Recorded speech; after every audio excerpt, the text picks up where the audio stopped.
Hello, it's Anna Pacheco, SantaFe101.com. My guest today is Kathy Keith, and she is the director of the community partnerships for Los Alamos National Laboratory. Kathy, I have your permission to record this interview? Yes, you do. Oh, good. Well, I'm so excited. I know this has already been in the works for several months, but I've been dying to find out more about this. I understand that Los Alamos, the lab, is going to actually have a presence in Santa Fe where people will be actually working here. And so, tell me a little bit about that. Your role. I do have your bio, and you've been at this for what, 25 years in the state of New Mexico. So you seem like you're an incredibly qualified person. So please enlighten me and my viewers. Great. So you heard correctly. Los Alamos National Laboratory is opening some office space up in Santa Fe. So let's talk about that. In total, about 600 individuals who currently report to jobs in Los Alamos, or at least did before COVID, right? We've all changed how we're working these days, but did before COVID, will now have the opportunity to report to office space in Santa Fe. A couple of different spaces, so space off Pacheco for those of you who are Santa Feites and know the city well. For others, kind of in the corridor over by St. Christus Hospital that you may be used to, right off of St. Francis, where you would drive by St. Michael's, you would see those office complexes. The other office will be in downtown Santa Fe. And what the laboratory will be doing is relocating some of our, what we call back office functions.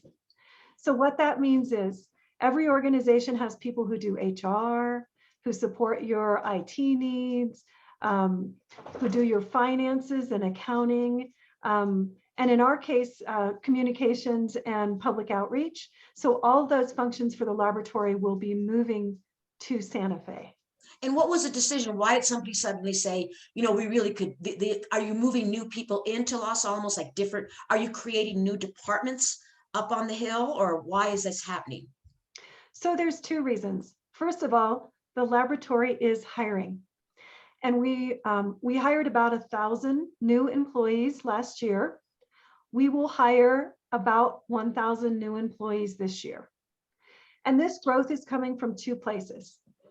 It's coming from our baby boomers who are retiring, a phenomenon that is happening across the state and across the nation, quite frankly. So we're replacing them.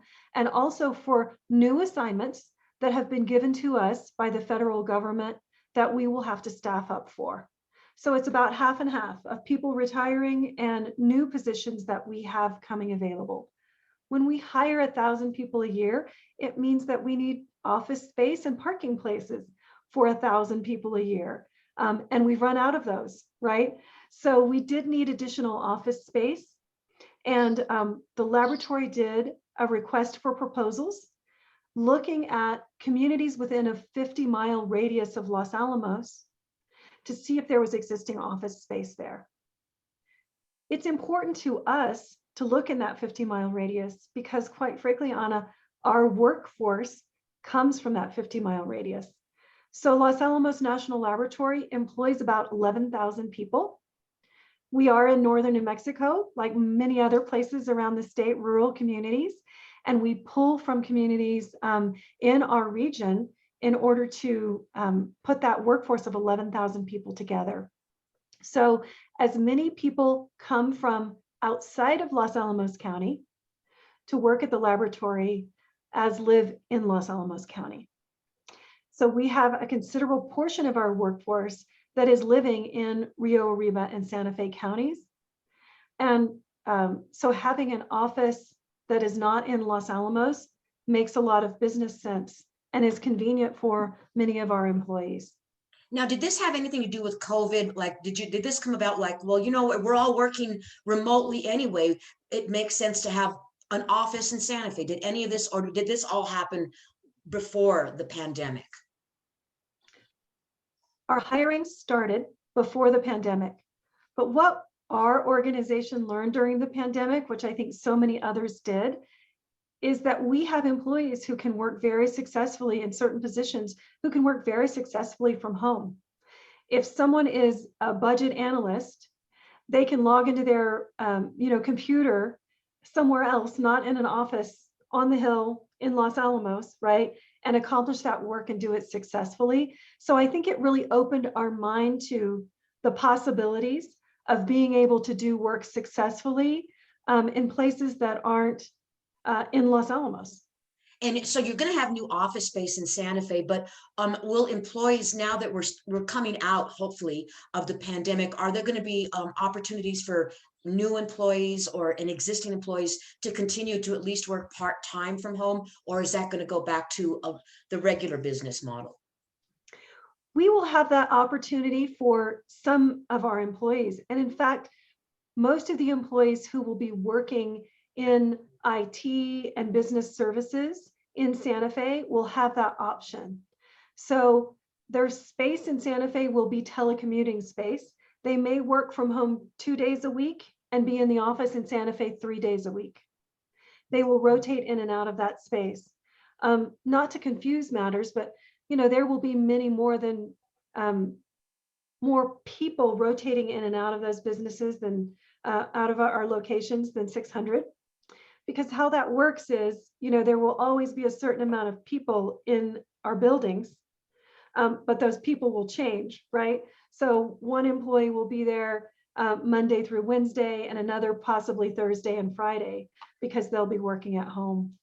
I don't know that I'm describing this incredibly well, but for those of us who are living it, and I think it's a lot of us, right, who have learned to work a little bit more flexibly through COVID, it makes a lot of sense for our employees.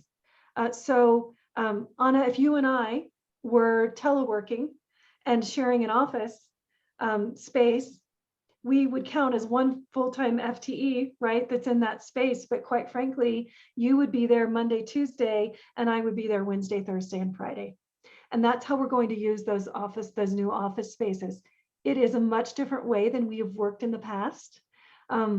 Like many other organizations, we've been an organization in the past where, Anna, you have an office and I have an office and we all report to our office every day. So our new model in Santa Fe will allow us to do that telecommuting model where employees can accomplish work at home and then come into the office for 2 or 3 days of work as well.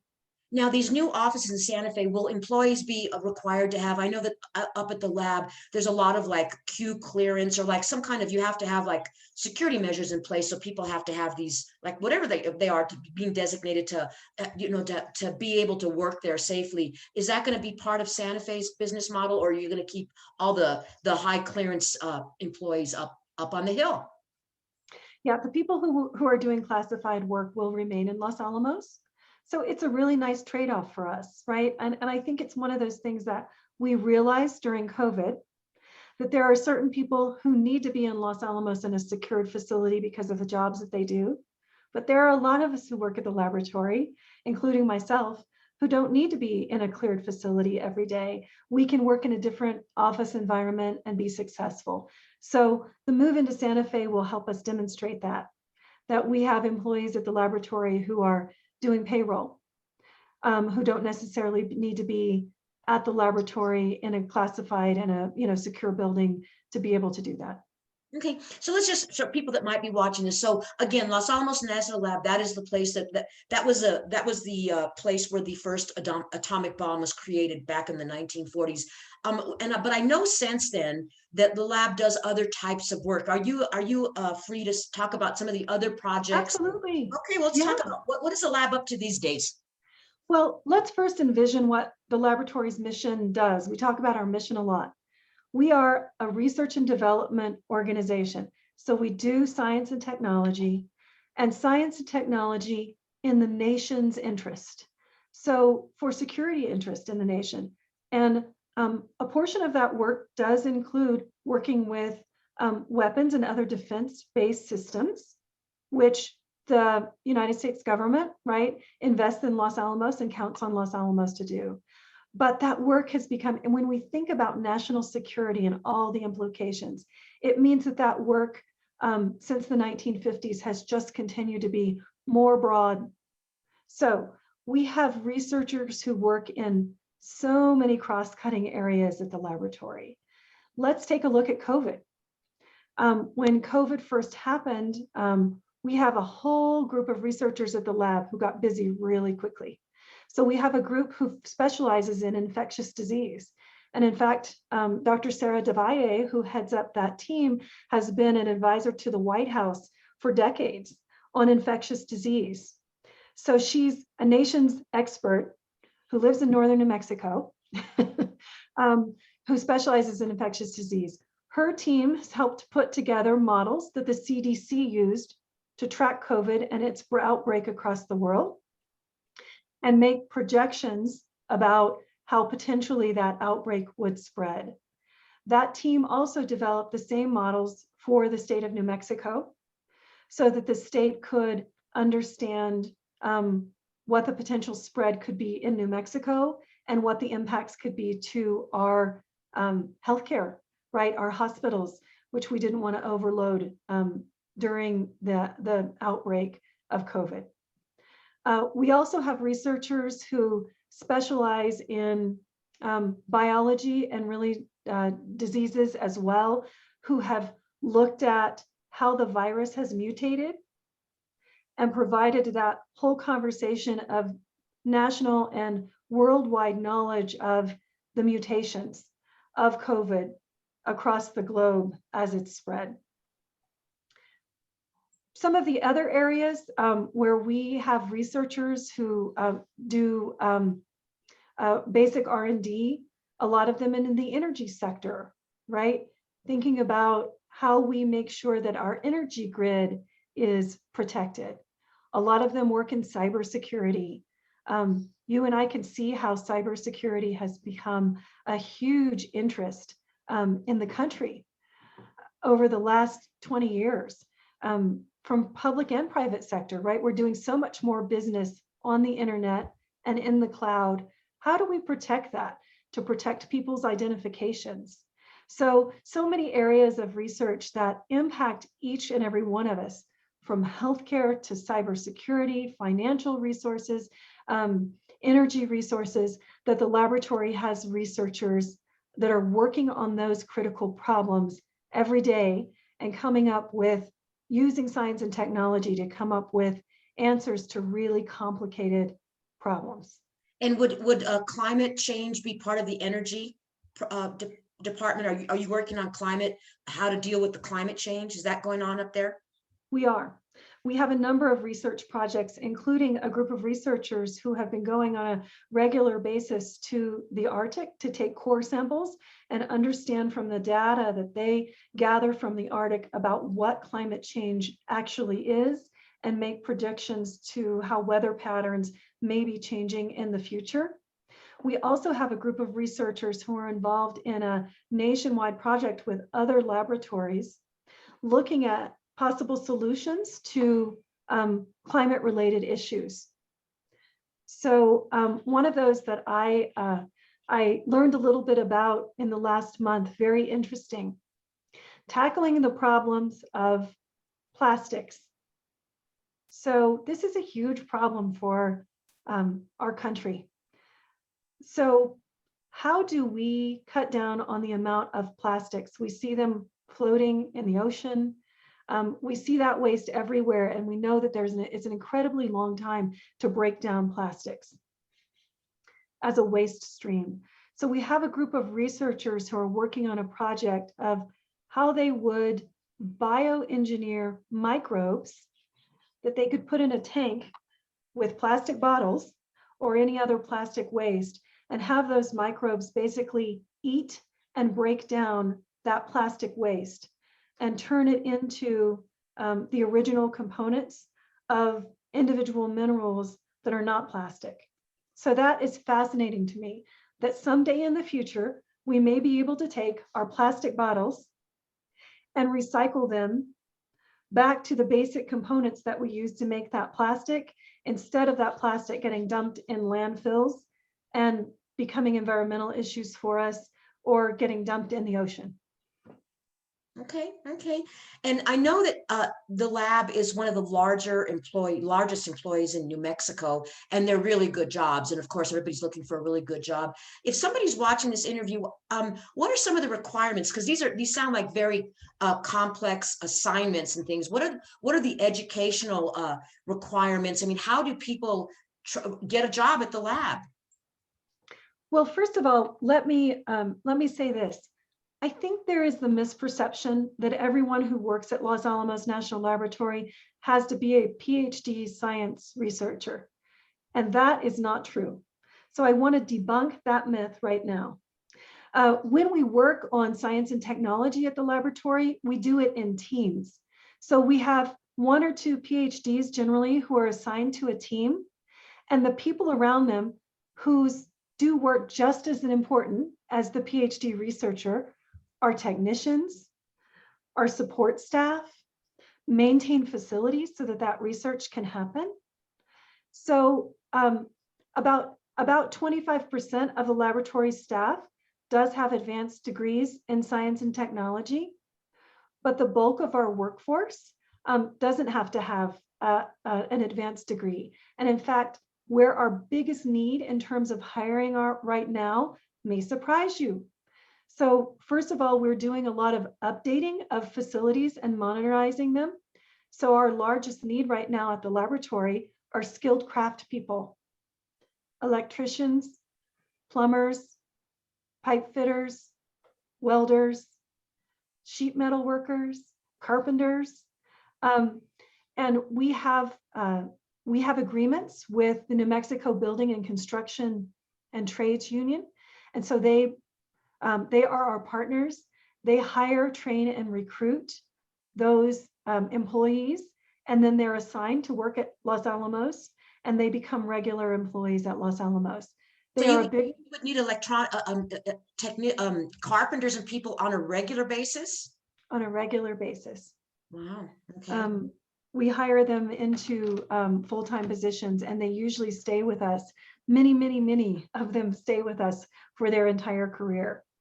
And what about younger people that are like really whiz bang on technology? I mean, I'm assuming that you want people that are really adept, and I'm just really, like I said, they're real whiz bangs. I mean, they would be really good at technology. Tell me a little bit about that. What would those people be doing with you? We need those folks too. So we have an internship program at the laboratory. A good portion of our workforce, about a fourth of our workforce, started as interns at the laboratory. They can come in as early as high school. Most of them come in college. So if I am a sophomore at New Mexico State University, for example, and I'm a technology wizard, and I really want to see if there's a place for me at the laboratory, I can apply for an internship at the lab, be placed in with a group of professionals, one of these research teams, depending on my interest, work with them in a paid position over the summer, and kind of try on. Does this work for me or not? Is this a good working environment? Is this someplace I want to be? We have the ability to bring that student back on we consider them as an intern, an employee of the laboratory. And when they don't have class time, they can have hours with us and come back up and work on projects. Generally, that's in the summer and someday over the end of the year break when they come and work for us, but sometimes over spring break as well. They are paid as an employee for all that work that they do at the laboratory. And it gives them a real flavor of the kinds of projects that we're working on and what it's like to work at a national laboratory. We employ currently we have about 1,200 of those students this summer. We've had a little step back because of COVID, but next summer we anticipate our normal student load is about 1,600 students or interns who are with us at the laboratory. And what about somebody who's maybe watching this interview and they want to move to New Mexico? Maybe they're in California or somewhere else. I mean, is there a place on your website where you have like, well, we look at applicants, in the spring and in the fall, or is there any kind of protocol, or do they send something in, or do you use a separate company that vets these resumes before they get to a different stage? Or how does that whole hiring, how do you even get the ball rolling? You go to our website, www.lanel.gov. And at the very top, you will see careers. That's the magic word. And if you click on careers, there is a listing of every job opening we have at the lab currently, and a really good explanation of what the benefits are of working at the laboratory as well. So I think that's a great way for anyone to just understand better what the jobs are that are currently open. And as would be expected, because we're hiring so many people, those jobs are changing on a regular basis. So I would encourage you, if you're interested, to look at what's available this week, and then go next week and look and see what's available and what new jobs have been posted, because we're constantly at this hiring rate, putting up new job opportunities that we'll be hiring for. And then, but who's looking at them? Who is it? Is it at the lab? There's somebody who looks at all these resumes coming in and just kind of like sifts through them and say, we'll keep this batch, but not this batch. Or, I mean, you're hiring so many people. That's got to be a full-time job for a few people. Yes, our HR people have been running very fast over the last 2 years. They look exhausted when you run into anyone who works at HR at the lab, and there's a reason for that. They're onboarding a lot of people. So with those jobs listed online, there is a list of skills and requirements for each one of those positions. And if you're applying to a position at the laboratory, the best way to get in the door is to write a cover letter outlining how your job experiences and education have qualified you for those skills and experiences that are necessary for the job, and to submit a resume. And from those two things, we can get a better idea of what your background is. And you'll go into the pool of other applicants and have your resume and cover letter evaluated. Excellent. Good. And then is there like 2 or 3 Zoom interviews and that type of thing, and then you finally get the job? Or we are currently using Zoom interviews. okay. There may be a point in time in the future when we open it up to do more in-person interviewing at the laboratory. But right now, we've been hiring using Zoom interviews. Okay, good. Well, you've provided a tremendous amount of information. I do thank you very much for this interview right now. And I just have to say this one thing for you and for anybody who may be watching this: for your new offices on Pacheco Street. Pacheco Street is named after my great-grandfather, Jose de la Cruz Pacheco. So we have a connection. There you go. I will never forget that, Anna. Well, listen, thank you so very much. All the best to you. And I really hope this is going to be helpful to people that may want to work up at Los Alamos. Thank you so much. Thank you. And thanks for having us. Thank you.